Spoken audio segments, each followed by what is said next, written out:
Hubo una fecha que partió al mundo en dos. No fue una batalla, no fue un tratado, no fue un discurso, fue el rugido sordo de los motores de guerra, cruzando una frontera en la madrugada del 1 de septiembre de 1939. Polonia despertó esa mañana bajo un cielo que ya no le pertenecía, y lo que comenzó aquella madrugada gris no terminaría hasta dejar sobre la tierra una herida tan profunda que aún hoy, décadas después, el mundo sigue intentando comprender su verdadero alcance. Antes de que los primeros tanques alemanes pisaran suelo polaco, había algo que nadie en Europa quería admitir abiertamente: que el continente ya estaba roto por dentro. Las decisiones tomadas en salas diplomáticas, los silencios cómplices, los pactos firmados con manos temblorosas, todo había preparado el escenario para lo inevitable.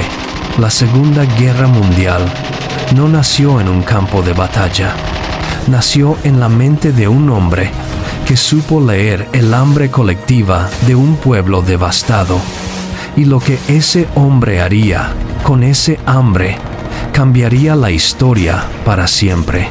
Para entender cómo el mundo llegó a ese abismo, es necesario retroceder al menos 2 décadas. El Tratado de Versalles, firmado en 1919 como cierre oficial de la Primera Guerra Mundial, no había traído paz verdadera, había traído humillación. Alemania perdió territorios, colonias y orgullo. Las reparaciones económicas impuestas eran desproporcionadas, casi imposibles de asumir para una nación ya exhausta. El resentimiento se fue acumulando silenciosamente en cada rincón del país, en cada fábrica cerrada, en cada familia que no tenía qué poner en la mesa durante los años de la Gran Depresión. Fue en ese contexto de fractura social y desesperanza económica donde emergió la figura de Adolf Hitler, un hombre de origen humilde, pintor frustrado, veterano de guerra con condecoraciones pero sin futuro claro. Sin embargo, Hitler poseía algo que muy pocos líderes tienen en la historia: una capacidad casi hipnótica para canalizar el dolor colectivo y convertirlo en combustible político.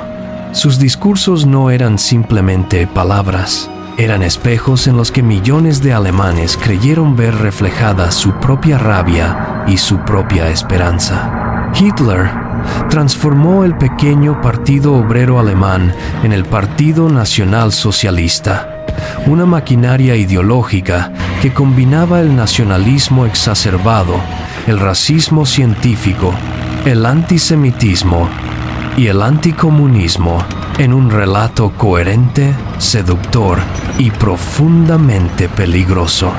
La promesa era clara: devolver a Alemania su grandeza perdida, purificar su pueblo, construir un gran imperio que duraría 1000 años. Era una promesa que millones eligieron creer porque era más soportable que la realidad que estaban viviendo. En 1923, Hitler intentó tomar el poder por la fuerza con el fallido Putsch de Múnich. El intento fracasó. Fue arrestado y condenado a prisión, pero la cárcel, lejos de silenciarlo, le dio tiempo para sistematizar su pensamiento. Allí escribió el Mein Kampf, un libro denso, retorcido, de escasa calidad literaria pero de enorme valor como manifiesto político. En sus páginas quedaron plasmadas con una claridad perturbadora todas las ideas que más tarde convertiría en política de Estado: la supremacía aria, el espacio vital en el este y la destrucción del pueblo judío.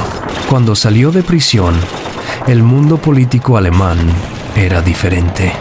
La República de Weimar seguía tambaleándose. Los partidos se fragmentaban. La economía colapsaba periódicamente y la violencia callejera entre comunistas y nacionalistas era parte del paisaje cotidiano.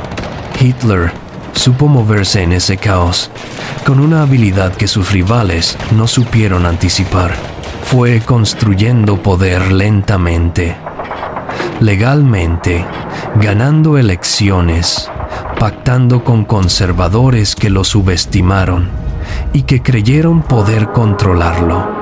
En 1932, el Partido Nacional Socialista obtuvo la mayor cantidad de votos en las elecciones al Reichstag sin alcanzar la mayoría absoluta. En enero de 1933, Hitler fue nombrado canciller. Lo que siguió fue una demolición metódica de las instituciones democráticas alemanas. En cuestión de meses, mediante la ley habilitante y la supresión de la oposición política, Alemania dejó de ser una república y se convirtió en el Tercer Reich, el tercer gran imperio alemán, con Hitler como Führer absoluto. La persecución contra los judíos comenzó de inmediato. No fue un estallido espontáneo, sino una política diseñada con burocrática frialdad, boicots, leyes raciales, exclusión económica y social. Paralelamente, Hitler comenzó a rearmar Alemania en abierta violación al Tratado de Versalles, y ni Francia ni Gran Bretaña reaccionaron con la firmeza que la situación exigía. El Führer interpretó esa pasividad como una invitación a continuar. Lo que comenzaría a revelarse en los años siguientes pondría en cuestión no solo la fortaleza militar de Europa, sino la solidez moral de quienes tenían el poder de haberlo detenido a tiempo. En 1938, Hitler ejecutó la anexión de Austria sin disparar un solo tiro. Poco después, amenazó con desencadenar una guerra si no se le cedían los Sudetes, una región de Checoslovaquia con mayoría de población alemana. La respuesta europea llegó en forma de conferencia. Múnich, septiembre de 1938. Sentados a la mesa estaban los líderes de Alemania, Italia, Francia y Gran Bretaña. Los checoslovacos, cuyo destino estaba siendo decidido, no fueron invitados. El primer ministro británico Neville Chamberlain regresó a Londres agitando un papel y prometiendo paz en nuestro tiempo. Winston Churchill, entonces sin cargo oficial, pero con voz pública, lo dijo con una brutalidad que la historia luego reivindicaría. Habíais elegido el deshonor para evitar la guerra. Tendréis el deshonor y también la guerra. No se equivocó. En marzo de 1939, Hitler ocupó el resto de Checoslovaquia, quebrando su propia palabra ante Europa. Las capitales occidentales reaccionaron con indignación, pero aún sin acción decisiva. El monstruo seguía creciendo, y lo que estaba a punto de ocurrir en las fronteras orientales de Europa haría que todo lo anterior pareciera apenas el preludio de algo mucho mayor. Polonia era el eslabón que faltaba en los planes de expansión de Hitler. Era un estado nacido del Tratado de Versalles, construido en parte sobre tierras que habían pertenecido al viejo imperio alemán. El corredor de Danzig, que le daba acceso al mar Báltico, separaba territorialmente a Alemania de su provincia oriental de Prusia. Para Hitler, esa geografía era una afrenta. Para Polonia, era su soberanía. Entre esas dos visiones incompatibles, no había espacio para el diálogo, solo para la fuerza. Pero antes de invadir Polonia, Hitler ejecutó un movimiento diplomático que dejó atónita a toda Europa. El pacto Ribbentrop-Molotov, firmado el 23 de agosto de 1939. Un tratado de no agresión entre la Alemania nazi y la Unión Soviética, dos sistemas ideológicamente opuestos, Dos regímenes que se habían dedicado mutuamente toda clase de amenazas y descalificaciones durante años. Su firma conjunta fue una señal de que ambos líderes, Hitler y Stalin, eran capaces de subordinar cualquier principio a sus intereses inmediatos. El protocolo secreto del pacto dividía Europa del Este en esferas de influencia. Polonia sería repartida. El 1 de septiembre de 1939, las divisiones blindadas alemanas cruzaron la frontera occidental polaca aplicando la Blitzkrieg, la guerra relámpago, velocidad, coordinación entre tanques y aviación, y un ataque tan contundente que el enemigo no tuviera tiempo de reaccionar. 17 días después, el Ejército Rojo cruzó la frontera oriental. Polonia fue aplastada entre dos imperios. El 3 de septiembre, Gran Bretaña y Francia declararon la guerra a Alemania. Era el cumplimiento de los compromisos que habían firmado con Polonia.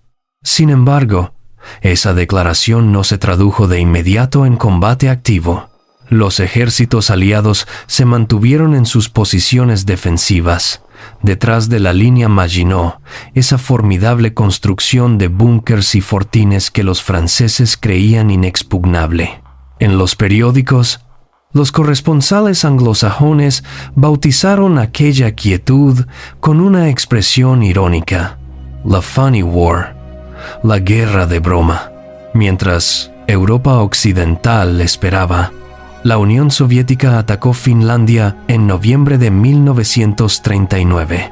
La Guerra de Invierno fue una campaña que expuso con crudeza las debilidades del Ejército Rojo. Los finlandeses, mucho menos numerosos, infligieron pérdidas enormes a los soviéticos durante meses. El Ejército Rojo finalmente avanzó, pero con un costo desproporcionado y sin lograr la conquista total del país.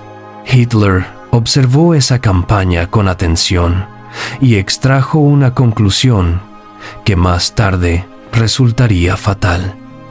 La maquinaria militar soviética era un gigante con pies de barro. La guerra de broma terminó de forma abrupta en la primavera de 1940.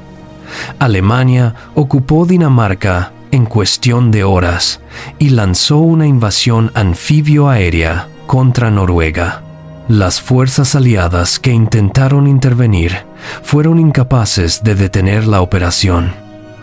En mayo, Hitler movió sus ejércitos simultáneamente contra Luxemburgo, Bélgica, los Países Bajos y Francia.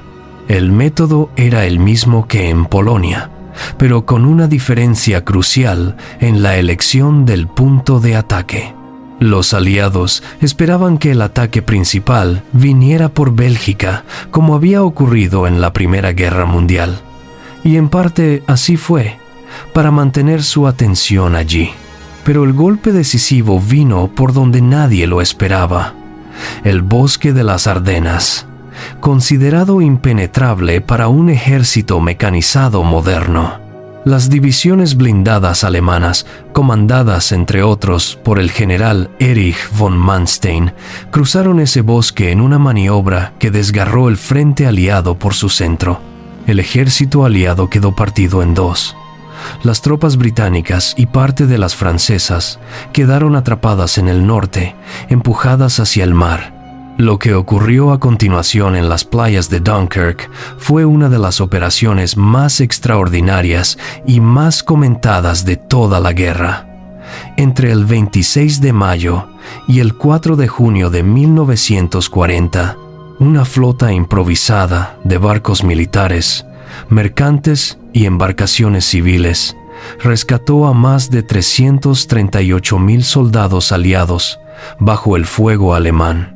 Pero hay un detalle de aquellos días de Dunkerque que los historiadores aún debaten sin haber llegado a un consenso definitivo y que habría cambiado el curso de toda la guerra si hubiera ocurrido de otra manera.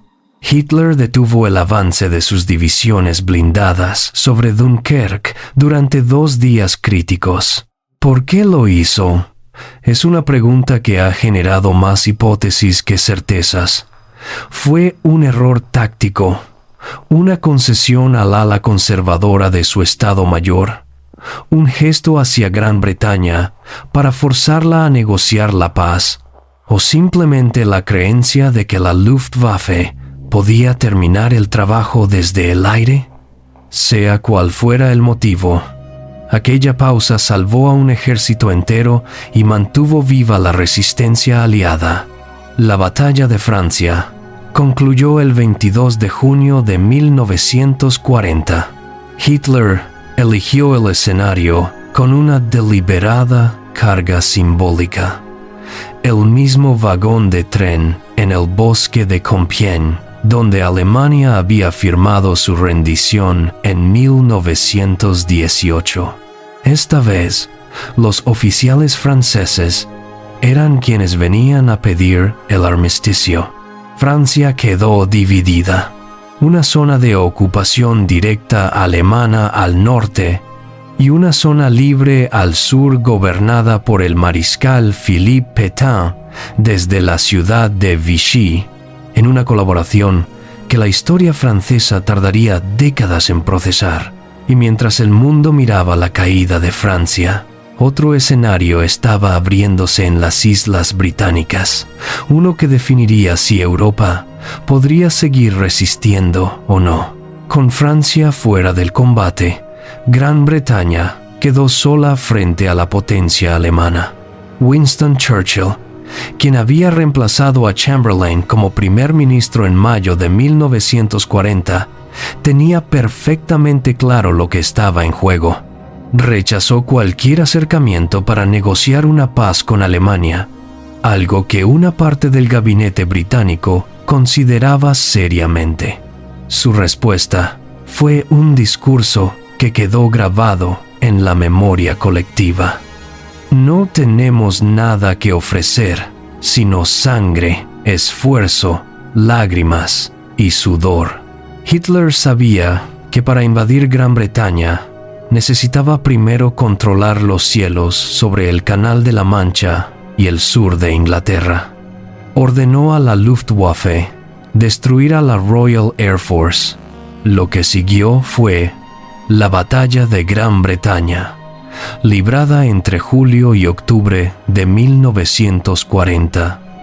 El primer enfrentamiento de la guerra decidido exclusivamente en el aire. La RAF, inferior en número pero tecnológicamente equiparada gracias al radar y al Spitfire, sostuvo la presión alemana con una tenacidad que desafió todos los cálculos.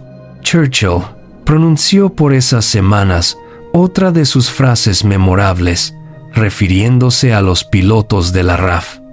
Nunca en el campo del conflicto humano tantos debieron tanto a tan pocos. Los pilotos británicos, junto con aviadores polacos, checos, canadienses y de otros países ocupados, volaron día tras día hasta el límite de su resistencia física y mental. Cuando la Luftwaffe cambió su estrategia y comenzó a bombardear Londres y otras ciudades civiles, involuntariamente alivió la presión sobre los aeródromos de la RAF, permitiéndole recuperarse. Durante el Blitz, el bombardeo sistemático de las ciudades británicas que se prolongó varios meses, Londres fue golpeada noche tras noche. Los habitantes bajaban a los túneles del metro a dormir. Las sirenas se habían convertido en parte del paisaje sonoro cotidiano, y sin embargo, la moral no cedió. Hitler no encontró la rendición que esperaba. La invasión de Gran Bretaña, la Operación León Marino, fue pospuesta indefinidamente y finalmente cancelada. En octubre de 1940, Hitler y el general Francisco Franco se reunieron en Hendaya, en la frontera franco-española. Hitler quería que España entrara en la guerra del lado del eje para poder atacar Gibraltar y cerrar el Mediterráneo a los aliados. Franco, que sabía que su país estaba exhausto tras la guerra civil y que no estaba dispuesto a comprometer su régimen en una aventura cuyo desenlace aún era incierto, negoció con una habilidad que exasperó al Führer. España declaró su no beligerancia y permaneció fuera del conflicto. En el Mediterráneo, Benito Mussolini había declarado la guerra a Francia y Gran Bretaña en junio de 1940, convencido de estar sumándose al bando ganador. El líder fascista italiano soñaba con reconstruir el Imperio Romano, con dominar el norte de África y el Mediterráneo. Pero la campaña militar italiana fue un desastre desde el principio. Los ataques contra Grecia y Egipto fracasaron estrepitosamente, y Hitler tuvo que intervenir para sacar a su aliado de situaciones que él mismo había creado. Los alemanes invadieron Grecia en abril de 1941, pasando a través de Bulgaria. Al mismo tiempo, el general Erwin Rommel llegaba al norte de África al mando del Afrika Korps para apuntalar a las derrotadas divisiones italianas. Rommel demostró ser un comandante de una movilidad táctica extraordinaria, y durante meses mantuvo en jaque a las fuerzas británicas en el desierto libio y egipcio. El objetivo final era el Canal de Suez, la arteria vital del Imperio Británico. Pero las líneas de suministro eran largas y frágiles. Lo que estaba ocurriendo en el desierto africano era una pieza de un tablero mucho más grande, uno cuyos movimientos más decisivos estaban siendo preparados en secreto en el este de Europa. Desde finales de 1940, Hitler había tomado una decisión que sus generales miraban con inquietud: invadir la Unión Soviética. La operación fue denominada Barbarroja, en honor a un emperador medieval alemán. Los motivos eran múltiples. El Lebensraum, el espacio vital que la ideología nazi reclamaba en el este, el petróleo y los recursos naturales de la URSS, y la certeza de que el Ejército Rojo era más débil de lo que parecía. Stalin, por su parte, sabía que la invasión era posible, pero no esperaba que fuera tan pronto. El 22 de junio de 1941, más de 3 millones de soldados alemanes y de países aliados del Eje cruzaron la frontera soviética a lo largo de un frente de 2.900 kilómetros. Fue la mayor operación militar de la historia. En las primeras semanas, los resultados fueron abrumadores. Enormes bolsas de soldados soviéticos rodeados y capturados, ciudades tomadas a velocidad de vértigo, Bielorrusia y las repúblicas bálticas bajo bandera alemana antes de que acabara julio. Hitler creía que en pocas semanas estaría en Moscú, pero la URSS era un país de dimensiones inconmensurables, con una capacidad de absorber pérdidas que ningún otro ejército europeo podría igualar. El Ejército Rojo retrocedía, sangrado, pero no colapsaba. Y cuando el otoño llegó y los caminos se convirtieron en fangales imposibles, el avance alemán comenzó a frenarse. Para cuando el invierno de 1941 hasta 42 golpeó, con temperaturas que caían a 40 grados bajo cero, las tropas alemanas, que habían salido sin equipamiento de invierno suficiente porque se suponía que la guerra estaría terminada en agosto, pagaron un precio brutal. Y mientras los ejércitos alemanes se quedaban helados a las puertas de Moscú, en el otro extremo del planeta, otro movimiento estaba a punto de cambiar para siempre la escala de este conflicto. El imperio japonés llevaba años expandiéndose por Asia, Desde la invasión de Manchuria en 1931 y la guerra con China desde 1937, Japón había construido un vasto dominio militar en el continente asiático. Cuando Alemania ocupó Francia, Japón aprovechó el vacío para tomar el control de la Indochina francesa. Estados Unidos respondió con un embargo de petróleo y la congelación de activos japoneses. Para Tokio, era una elección entre retroceder o ir a la guerra. El 7 de diciembre de 1941, la aviación naval japonesa atacó por sorpresa la base estadounidense de Pearl Harbor en Hawái. Cientos de aviones japoneses destruyeron o dañaron gravemente a la mayor parte de la flota del Pacífico norteamericana en menos de 2 horas. Al día siguiente, el presidente Franklin D. Roosevelt compareció ante el Congreso y pidió la declaración de guerra, describiendo el 7 de diciembre como una fecha que vivirá en la infamia. Alemania e Italia declararon la guerra a Estados Unidos 4 días después. El 7 de diciembre de 1941, la aviación naval japonesa atacó por sorpresa la base estadounidense de Pearl Harbor en Hawái. Cientos de aviones japoneses destruyeron o dañaron gravemente a la mayor parte de la flota del Pacífico norteamericana en menos de 2 horas. Al día siguiente, el presidente Franklin D. Roosevelt compareció ante el Congreso y pidió la declaración de guerra, describiendo el 7 de diciembre como una fecha que vivirá en la infamia. Alemania e Italia declararon la guerra a Estados Unidos 4 días después. En los primeros meses de 1942, Japón parecía imparable. Hong Kong cayó en diciembre de 1941. Singapur, considerada la fortaleza inexpugnable del Imperio Británico en Asia, capituló en febrero de 1942 con la rendición de 80,000 soldados. Birmania, las Filipinas, las Indias Orientales holandesas, todas sucumbieron ante el avance japonés. Era una blitzkrieg asiática. La bandera del sol naciente ondeaba sobre un arco de territorio que iba desde la frontera india hasta el Pacífico Central, pero la marea comenzó a cambiar en junio de 1942 en un punto remoto del Pacífico Central. La batalla de Midway fue el momento bisagra de la guerra en el Pacífico.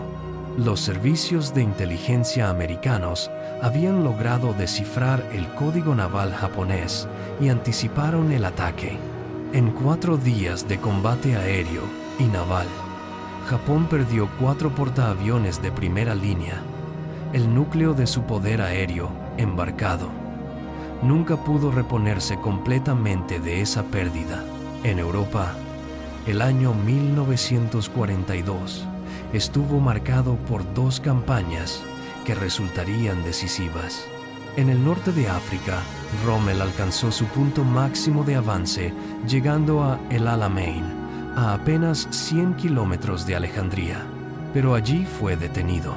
Las batallas de El Alamein, primero bajo el mando del general Auchinleck y luego del general Montgomery, marcaron el fin de la ofensiva alemana en África. El canal de Suez nunca fue alcanzado. El plan de rodear el Mediterráneo y acceder al petróleo de Oriente Medio se disolvió en el desierto. En el frente oriental, Hitler tomó una decisión que sus generales cuestionaron en vano: dividir las fuerzas que avanzaban hacia el Cáucaso y lanzar un ataque adicional hacia Stalingrado. La ciudad tenía un valor simbólico enorme por llevar el nombre de Stalin, pero estratégicamente su captura no era indispensable para los objetivos del Cáucaso. Hitler lo convirtió en una cuestión de honor personal, y en ese empeño comprometió recursos que no podía permitirse perder. Lo que ocurriría en Stalingrado durante los meses siguientes ya no sería solo una batalla. Sería el momento en que la guerra mostró su verdadero rostro, sin filtros y sin retorno posible. La batalla de Stalingrado fue una carnicería sin precedentes en la historia moderna de la guerra. Durante meses, dos ejércitos combatieron edificio por edificio, piso por piso, habitación por habitación, en una ciudad reducida a escombros. El general soviético Vasily Chuikov aplicó una táctica brutal de acercamiento extremo: mantener a los alemanes tan cerca que la superioridad artillera y aérea alemana no pudiera emplearse sin riesgo de bajas propias.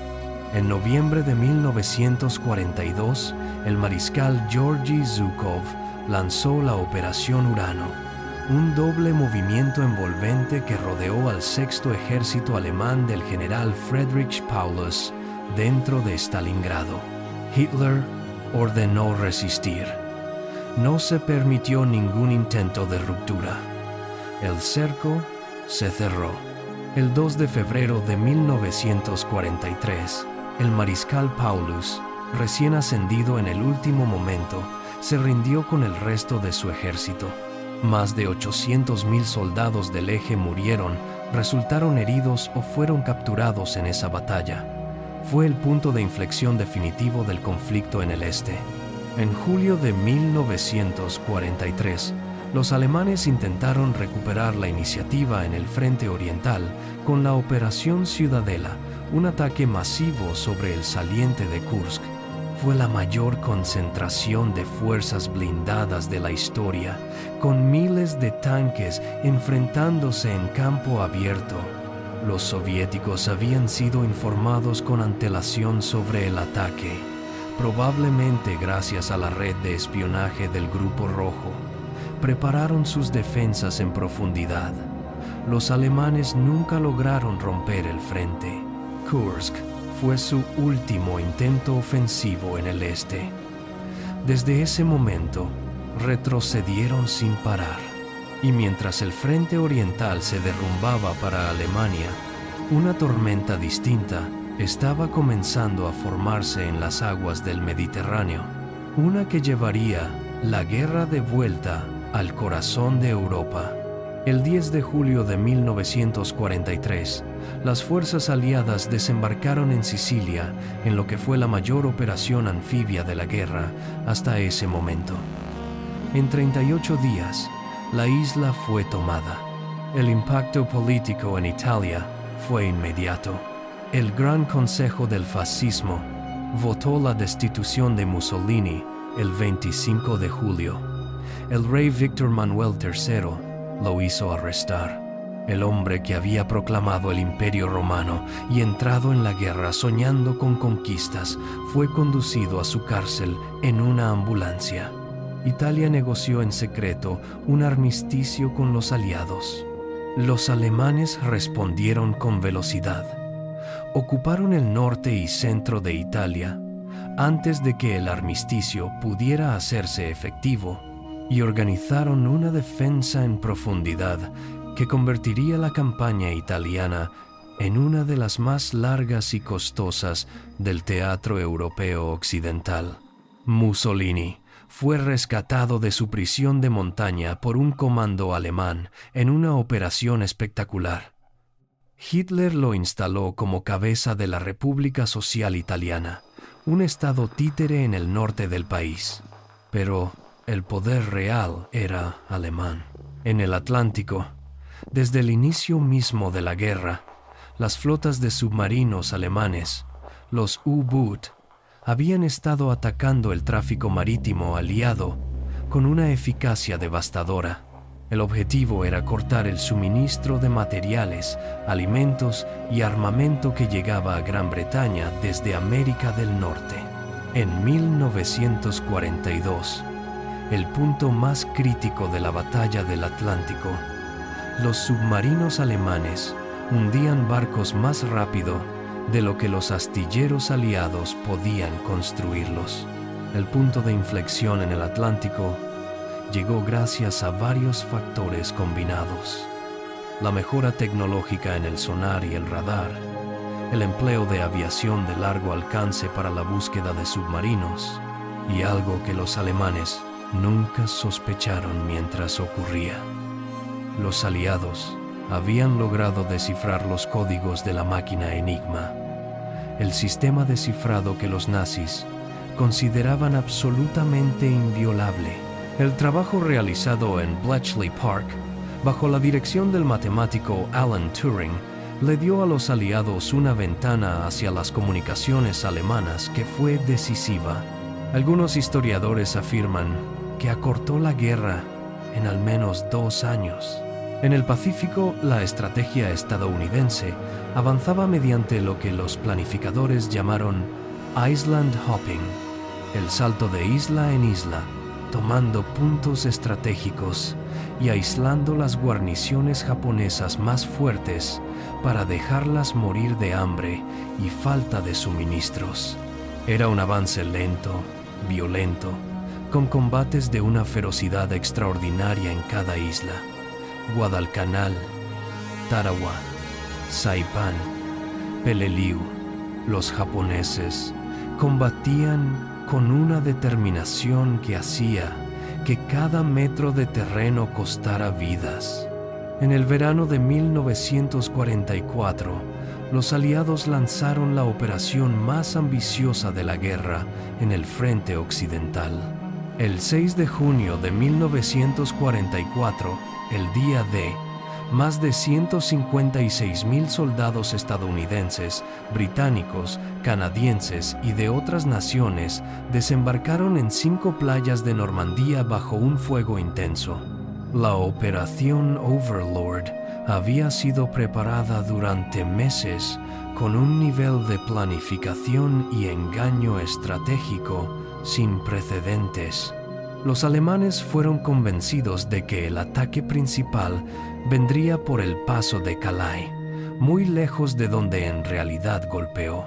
Los combates del día D, especialmente en la playa de Omaha, donde las bajas americanas fueron devastadoras, mostraron que el desembarco no fue la victoria fácil que la memoria popular a veces sugiere. Pero al final del día, los aliados habían logrado establecer una cabeza de playa. En las semanas siguientes, los refuerzos no dejaron de llegar. El frente normando se estabilizó, luego se expandió. El 25 de agosto de 1944, París fue liberada. Las campanas de Notre Dame sonaron por primera vez desde 1940. Pero la guerra en Europa aún tenía reservada una última sorpresa que nadie en el bando aliado esperaba y que demostraría hasta qué punto Hitler era capaz de aferrarse a una realidad que ya no existía.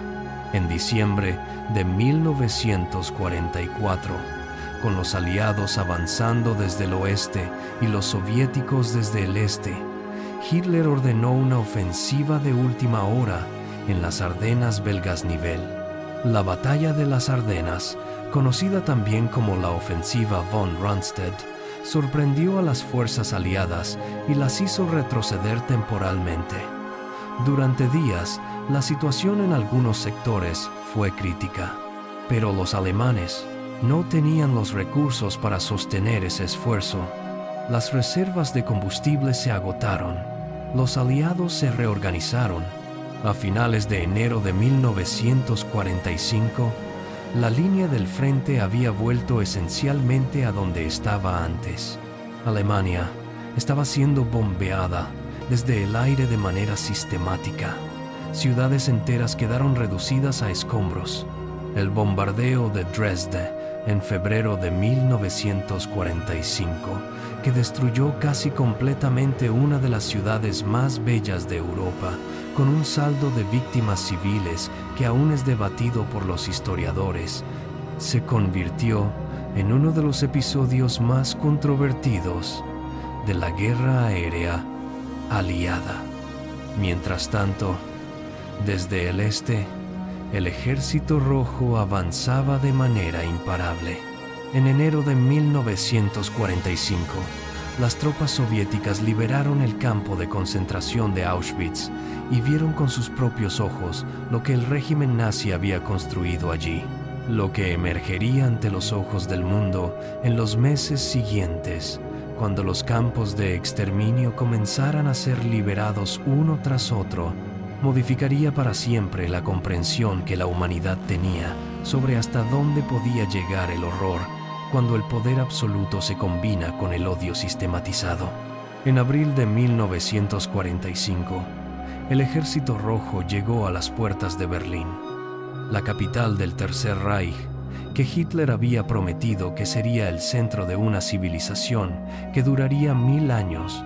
Era en ese momento un campo de ruinas, habitado por civiles aterrorizados y defendido por soldados adolescentes y veteranos de las SS.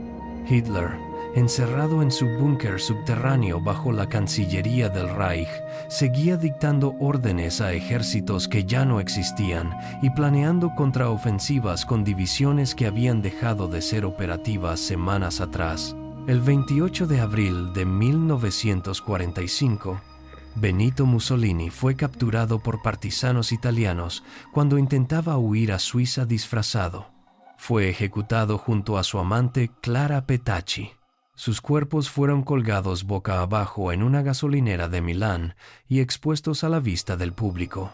El hombre que había soñado con reconstruir el Imperio Romano terminó así, colgado de los pies en una ciudad en ruinas. La noticia llegó al búnker de Hitler. El 30 de abril de 1945, con los soldados soviéticos a pocas manzanas del búnker y el sonido de la artillería sacudiendo los muros, Adolf Hitler se suicidó. Tenía 56 años. Había iniciado una guerra que costaría la vida de entre 70 y 85 millones de personas entre militares y civiles, en todos los continentes. Su cuerpo fue quemado en el patio de la Cancillería, siguiendo sus propias instrucciones. No quería que su destino se pareciera al de Mussolini. El 8 de mayo de 1945, Alemania firmó la rendición incondicional ante los aliados. En Europa, la guerra había terminado. Las ciudades celebraban con una mezcla de euforia y agotamiento que solo quienes habían vivido 6 años de guerra podían comprender.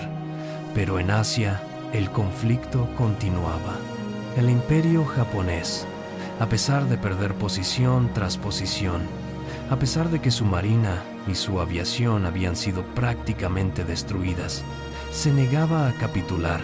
Los planificadores militares estadounidenses calculaban que una invasión terrestre del archipiélago japonés podría costar entre 250,000 y 1,000,000 de bajas aliadas y varios millones de japoneses.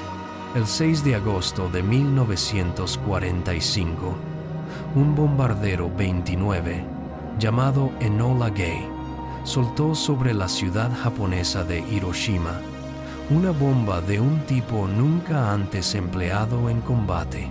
La explosión atómica arrasó el centro de la ciudad en segundos y mató entre 70,000 y 80,000 personas de manera instantánea. Decenas de miles más morirían en los días, semanas y meses siguientes por las quemaduras y la radiación. 3 días después, otra bomba cayó sobre Nagasaki con resultados igualmente devastadores. Alemania estaba siendo bombeada desde el aire de manera sistemática. Ciudades enteras quedaron reducidas a escombros.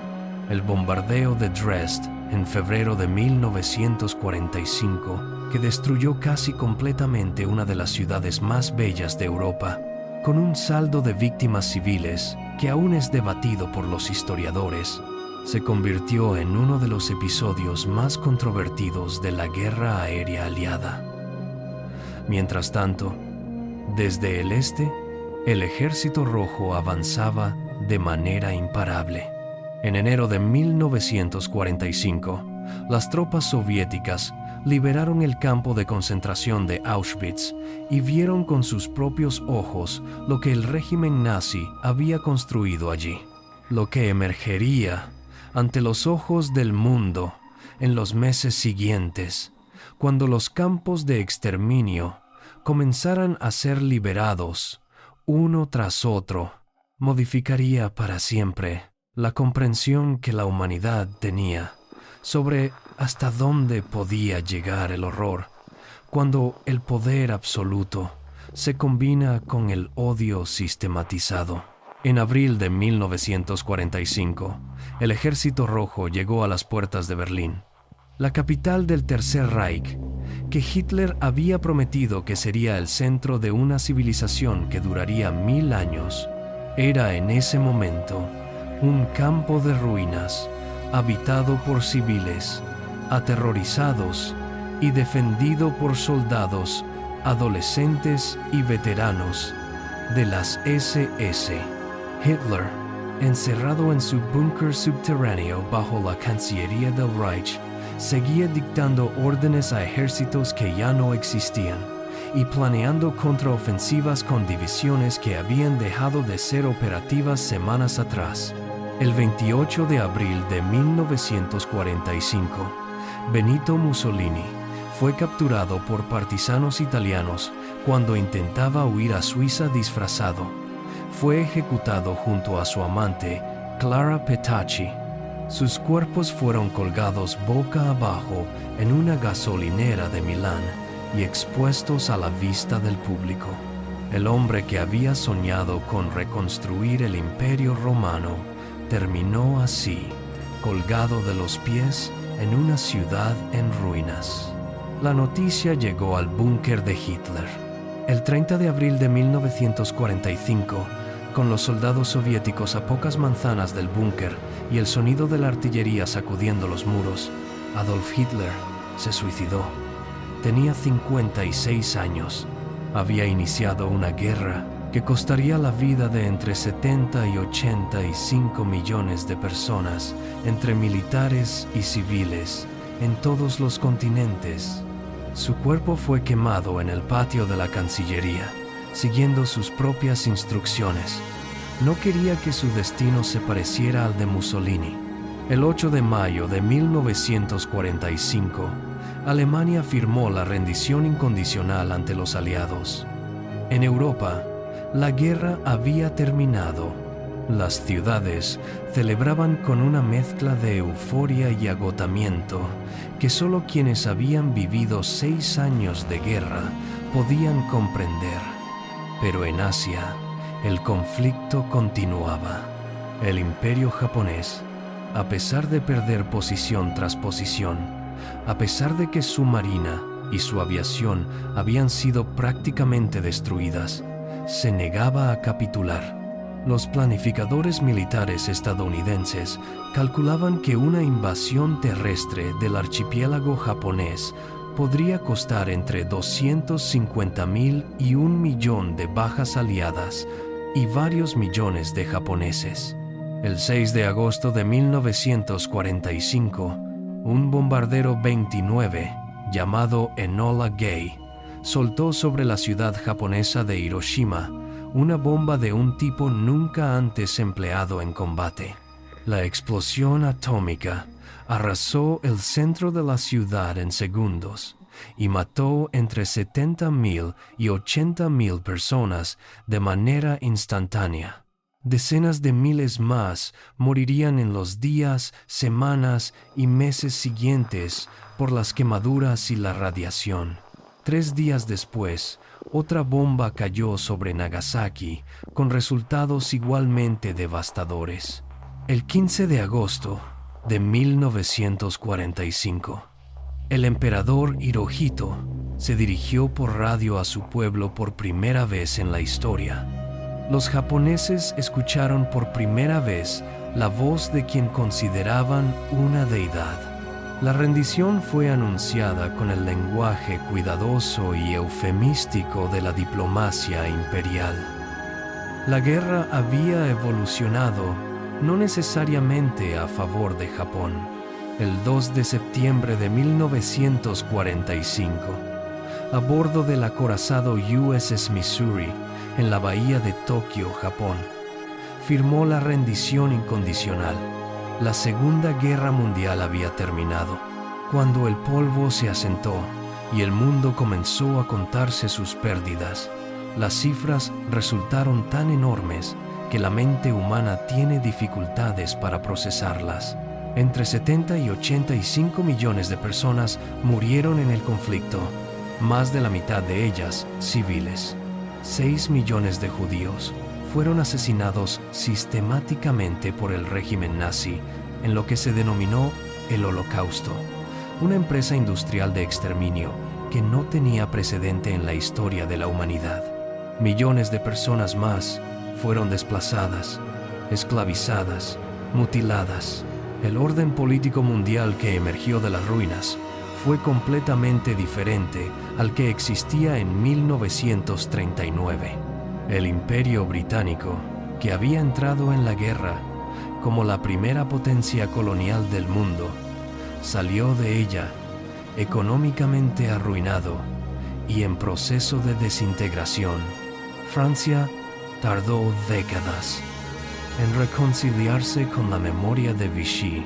Europa quedó dividida entre una esfera de influencia occidental, reconstruida con el Plan Marshall, y una esfera soviética que extendería el comunismo desde Berlín hasta Vladivostok. El mundo bipolar de la Guerra Fría había comenzado. Los juicios de Nuremberg, celebrados entre 1945 y 1946, establecieron por primera vez en la historia un marco legal para juzgar crímenes de guerra y crímenes contra la humanidad. El principio de que seguir órdenes no exime de responsabilidad moral ni legal quedó consagrado en el derecho internacional. Fue un paso hacia algo que la humanidad nunca había intentado con tal sistematicidad: hacer responsables a individuos concretos por los crímenes cometidos en nombre de un Estado. La Segunda Guerra Mundial fue también el punto de partida de la era nuclear. Las bombas sobre Hiroshima y Nagasaki no solo terminaron un conflicto, inauguraron una nueva forma de entender el poder y el miedo. Por primera vez en la historia, la humanidad tenía en sus manos la capacidad de destruirse a sí misma de manera total. Esa conciencia, esa amenaza silenciosa que persistiría durante décadas de Guerra Fría, fue quizás la herencia más oscura y más duradera de aquel conflicto. Hoy, décadas después, la Segunda Guerra Mundial sigue siendo estudiada, debatida y recordada, no solo como un episodio histórico, sino como una advertencia permanente sobre lo que ocurre cuando el odio se organiza, cuando la indiferencia se instala en las democracias y cuando el poder sin límites cae en manos de quienes no reconocen la humanidad del otro. Sus lecciones no han caducado y su memoria, mantenida viva por quienes sobrevivieron y por quienes no lo hicieron, sigue siendo una de las responsabilidades más serias que el presente le debe al pasado. Si este documental te ha llevado a reflexionar sobre uno de los capítulos más decisivos de la historia humana, te invitamos a suscribirte al canal y a activar la campana de notificaciones para no perderte ningún nuevo episodio. Déjanos en los comentarios qué aspecto de la Segunda Guerra Mundial te gustaría que exploráramos a continuación y comparte este video con quienes creas que merecen conocer esta historia. La memoria es el único antídoto que tenemos contra la repetición.